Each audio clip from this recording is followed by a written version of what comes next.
কেটে গেলেন।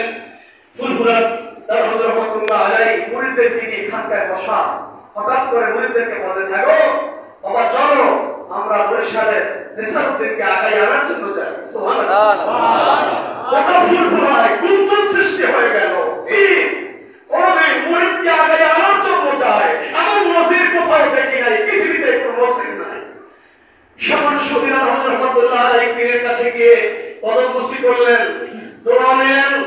ফুরফুরা থেকে যখন চলে আসেন তখন ফুরফুরার পীর সাহেব জবাব দিলেন ফুরফুরাবাসীকে, হয়তো তোমাদের হৃদয়ে একটা প্রশ্ন আছে, করতে পারো না, আমি জবাব দিচ্ছি। আমার জেন্দা অবস্থায় কথা তো তোমরা বলবে না, আজকে তোমাদেরকে জবাব দিচ্ছি। তোমরা নেসারকে দেখেছো, আমিও দেখেছি। তোমরা নেসারকে চেনো, আমিও চিনি। তবে আমি দেখেছি আমার নেসার যখন এই ফুরফুরার গেট দিয়ে আমার দরবারে আগমন করতেছে, আমি দেখি আমার নেসারের সাথে মদিনার নবীর এমন গভীর সম্পর্ক। নেসারের সামনে সামনে আমার মদিনার নবী